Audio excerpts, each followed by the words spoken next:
Hello दोस्तों। मेरा नाम गीता है। उम्र है अभी 20 साल की। वो उम्र जब लड़की का बदन थोड़ा थोड़ा खिलने लगता है, जैसे कोई कोमल फूल जो सुबह की धूप में चमकने लगे। मैं गांव की हूँ। वो छोटा सा गांव जहाँ खेतों की हवा में मिट्टी की खुशबू घुली रहती है और शाम को घर की चौखट पर बैठकर दूर के पहाड़ देखना अच्छा लगता है। मेरी आंखें बड़ी बड़ी हैं, काली जैसे रात का आसमान, और होंठ गुलाबी जो मुस्कुराते वक्त थोड़े मोटे हो जाते हैं। लोग कहते हैं कि मैं सुंदर हूँ, लेकिन मैं तो बस अपनी हूँ साड़ी पहनकर घर के काम करती हूँ। कभी कभी आईने में देखकर सोचती हूँ कि ये सब इतना क्यों बदल रहा है। आज मैं तुम्हें अपनी कहानी सुनाऊंगी, जो मेरी ज़िंदगी की वो दास्तान है जो धीरे धीरे खुलती गई। इसमें कुछ ऐसा है जो तुम्हें बांध लेगा, शायद थोड़ा उत्साह भी देगा, लेकिन अंत तक रुको, क्योंकि ज़िंदगी हमेशा वैसी नहीं चलती जैसी लगने लगे। चलो शुरू करते हैं। मेरा गांव है हरिपुर, जहाँ घर घर में ईंटों की दीवारें हैं, लेकिन मेरे घर की दीवारें थोड़ी अलग हैं।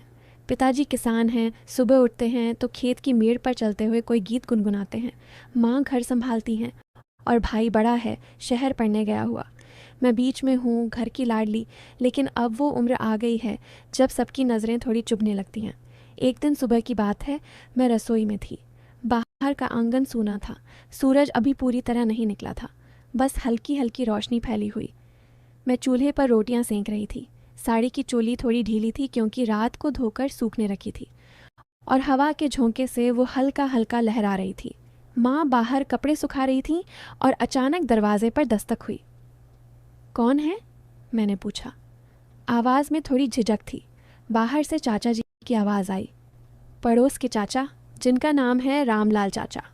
वो हमारे खेत के पास का ही खेत जोतते हैं और कभी कभी घर आ जाते हैं कोई बात करने। गीता बिटिया, खोल दे दरवाज़ा, तेरे पिताजी को कुछ सामान लाया हूँ। मैंने साड़ी को ठीक किया, लेकिन वो हल्की सी हलचल में फिर लहराई। दरवाज़ा खोला तो चाचा जी खड़े थे, हाथ में एक बोरा, आंखें थोड़ी नीची लेकिन नज़रें मेरी तरफ।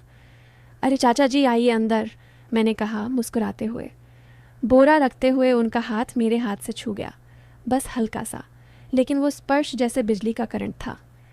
ये क्या लाए हैं? मैंने पूछा। बीज हैं, तेरे पिताजी के लिए, अच्छे वाले। उनकी आंखें मेरी कमर पर रुकीं, जहाँ साड़ी की फुदक थोड़ी ढीली थी। मैंने सोचा, शायद हवा का कमाल है, लेकिन मन में एक अजीब सी हलचल हुई। माँ ने पुकारा, गीता चाय बना दे चाचा जी के लिए। मैं रसोई में चली गई। पानी उबालते हुए सोच रही थी कि चाचा जी की नज़रें क्यों इतनी गहरी लगीं। चाय देते वक्त उनका हाथ फिर छुआ, इस बार थोड़ा लंबा। बिटिया, तू तो बड़ी हो गई, उन्होंने कहा, आवाज़ में कुछ भारीपन। हाँ चाचा, समय तो ऐसा ही है, मैंने हंसकर कहा, लेकिन मन में सवाल घूम रहा था, ये क्या चल रहा है। वो दिन बीता, लेकिन शाम को जब पिताजी घर आए तो उन्होंने बताया कि चाचा जी ने खेत में कुछ नया तरीका अपनाया है। बीज बोने का नया ढंग। गीता, तू भी देख लेना कभी। मैंने सिर लाया, लेकिन रात को सोते वक्त वो स्पर्श याद आया। अगली सुबह फिर वही रूटीन। मैं आंगन में झाड़ू लगा रही थी। साड़ी की आंचल कंधे से सरक गया था और मैंने उसे ठीक करने के चक्कर में कमर मोड़ी। तभी चाचा जी फिर आए, इस बार अकेले। पिताजी कहाँ हैं? उन्होंने पूछा। खेत गए हैं, मैंने कहा। तो मैं इंतज़ार कर लूँ? वो अंदर आ गए और बैठे बैठे बातें करने लगे। गीता, तू स्कूल जाती थी ना, अब क्या करती है? उनकी नज़रें मेरी गर्दन पर थीं, जहाँ पसीने की बूंदें चमक रही थीं। घर के काम चाचा, कभी कभी किताबें पढ़ती हूँ। बातों बातों में उन्होंने कहा, तेरी कमर कितनी पतली है, जैसे कोई बांस की डाल। मैं हंस दी। चाचा, आप तो शायर हो गए। लेकिन मन में वो शब्द गूंज रहे थे। माँ आ गईं तो बातें रुक गईं, लेकिन चाचा जी जाते वक्त बोले, कल आना खेत में, मैं तुझे वो नया तरीका दिखाऊंगा, बीज बोना सिखा दूंगा। मैंने हाँ कह दी, क्योंकि पिताजी का काम था। अगले दिन दोपहर का वक्त था। धूप तेज थी, लेकिन खेत के बीच में छाया थी। मैं साड़ी पहनकर गई, सादा सूती वाला, जो पसीने से चिपक जाता है। चाचा जी वहाँ थे। हल लिए। आ गीता, देख, ये तरीका है, बीज ऐसे बोते हैं, धीरे धीरे गहराई में डालकर।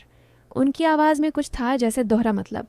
मैंने हंसकर कहा, चाचा, मैं तो कभी नहीं बोई, सिखाइए ना। उन्होंने मेरा हाथ पकड़ा, हल्की मेड़ पर ले जाकर। उनका हाथ गर्म था, मेरा ठंडा। ऐसे पकड़ो मजबूती से और फिर धकेल दो अंदर। मैंने वैसा ही किया, लेकिन मेरी साड़ी की चोली में पसीना आ गया था और झुकते वक्त वो थोड़ी तनी। चाचा जी की सांसें तेज़ लगीं। अच्छा है बिटिया, तू सीख रही है। अब मैं दिखाता हूँ कैसे गहराई तक जाता है। वो आगे झुके, उनका कंधा मेरे से सटा। मन में डर था, लेकिन उत्सुकता भी। क्या होगा आगे? तभी दूर से पिताजी की आवाज़ आई, रामलाल क्या कर रहे हो? चाचा जी पीछे हटे और बोले, बिटिया को सिखा रहा हूँ। पिताजी हंस पड़े। अच्छा है, घर की बेटी को भी काम आना चाहिए। वो दिन ख़त्म हुआ, लेकिन मेरे मन में सवालों का सिलसिला शुरू हो गया। रात को मैंने डायरी में लिखा, चाचा जी की नज़रें, उनका स्पर्श, क्या ये सिर्फ मदद है या कुछ और? समय बीतता गया धीरे धीरे। कुछ दिनों बाद गांव में एक छोटा सा मेला लगा। नहीं, वो घिसा पिटा वाला नहीं, बल्कि हमारे मोहल्ले का अपना, जहां लोग घर के आंगन में इकट्ठा होते हैं, कोई नया बीज लाकर बांटते हैं। मैं वहां गई, साड़ी में, बाल खुले। चाचा जी वहां थे, दूसरे चाचाओं के साथ। बातें हो रही थीं, हंसी मजाक। अचानक उन्होंने मुझे बुलाया, गीता आना, ये देख ये नया बीज। मैं गई और उन्होंने बोरा खोला। अंदर से बीज निकालकर मेरे हाथ पर रखे। छूकर देख कितना सख्त है। उनका हाथ मेरे हाथ के ऊपर रहा थोड़ी देर। आसपास लोग थे, लेकिन वो पल जैसे अकेले का था। हाँ चाचा, अच्छा लग रहा है, मैंने कहा, लेकिन मेरी आवाज़ कांप गई। फिर उन्होंने कहा, इसे बो तो फसल कितनी लगी हो जाएगी, तू कल आना, मैं तुझे और सिखाऊंगा। मन में वो कल की कल्पना घूमने लगी, खेत में अकेले, वो स्पर्श, वो नज़रें। क्या होगा? रात को सोते वक्त नींद नहीं आई। अगली सुबह मैं तैयार हुई, लेकिन माँ ने कहा, आज घर पर रह, तेरे चाचा साहब आ रहे हैं शहर से। चाचा साहब मतलब पिताजी के भाई, जो शहर में नौकरी करते हैं। चाचा साहब आए दोपहर को, सूट बूट में, शहर की हवा लगी हुई। गीता बिटिया कितनी बड़ी हो गई? उन्होंने गले लगाया, लेकिन उनका गला लगाना अलग था, भाई जैसा, स्नेह भरा। चाची को याद करो, मैंने कहा। वो हंसे, हाँ, तेरी चाची को तो तू भूल गई। शाम को हम सब बैठे चाय पीते। चाचा साहब ने बताया शहर की बातें, वहाँ की नौकरियाँ, पढ़ाई। गीता तू भी आजा, कुछ सीख ले। उनकी आंखें साफ थीं, कोई छिपा मतलब नहीं। लेकिन जब चाचा जी का जिक्र आया तो पिताजी बोले, रामलाल अच्छा आदमी है, खेत में मदद करता है। चाचा साहब ने कहा, हाँ, लेकिन बेटियों को अकेले मत भेजना। मन में कुछ क्लिक हुआ। रात को चाचा साहब के साथ बातें की। वो मेरी डायरी देख ली। क्या लिखा है? मैंने हंसकर कहा, अपने मन की बातें। उन्होंने पढ़ा और बोले, गीता, जिंदगी में स्पर्श सबके अलग होते हैं, कुछ स्नेह के, कुछ छल के, सावधान रहना। वो रात लंबी लगी, लेकिन सुबह चाचा साहब चले गए। जाते वक्त बोले, मुझे चिट्ठी लिखना, अपनी कहानी। अब चाचा जी की मुलाकातें बढ़ गईं। एक दिन खेत के पास नहर थी, पानी छोड़ने का काम। मैं पानी देखने गई, क्योंकि पिताजी ने कहा था। चाचा जी वहाँ थे, नहर के किनारे। गीता आ, पानी कैसे छोड़ते हैं देख। मैं गई, साड़ी को ऊंचा किया, क्योंकि पानी की धारा तेज थी। ऐसे पकड़ो रस्सी, खींचो मजबूती से। उनका हाथ मेरे कंधे पर, गाइड करने को। पानी बहने लगा, लेकिन मेरी साड़ी गीली हो गई, चिपक गई। चाचा देखो क्या हो गया, मैंने शर्माते हुए कहा। वो हंसे, अरे ये तो ठंडक है, आ मैं सुखा दूँ। लेकिन तभी गांव का लाला जी आ गया, जो पानी बांटते हैं। रामलाल क्या कर रहे हो? चाचा जी पीछे हटे। घर लौटकर मैंने सोचा, ये सब क्या है? रात को माँ से बात की। माँ, चाचा जी अच्छे हैं ना? माँ ने कहा, हाँ बेटी, लेकिन दुनिया में सब अच्छे नहीं होते। तू अपने काम पर ध्यान दे। धीरे धीरे दिन गुजरते गए। एक शाम घर पर कोई नहीं था। पिताजी खेत में, माँ पड़ोस गई। मैं अकेली थी, किताब पढ़ रही। दरवाज़ा खटखटाया। चाचा जी। गीता, तेरे पिताजी को बुलाने आया। मैंने अंदर आने को कहा। बैठे, बातें। तू कितनी शांत है, जैसे कोई तालाब का पानी। उनकी नज़रें मेरी आंखों में। चाचा, आप तो कवि हो गए। हंसी हुई, लेकिन हवा में तनाव था। कल खेत में आना, एक नया पौधा लगाएंगे। मैंने हाँ कहा। रात को नींद में सपना आया, खेत, स्पर्श, लेकिन अंत में फूल खिले। अगला दिन आया। खेत में चाचा जी इंतज़ार कर रहे थे। आ गीता, ये पौधा लगाते हैं, जड़ें गहरी डालनी पड़ती हैं। मैंने मिट्टी खोदी, हाथ गंदे हो गए।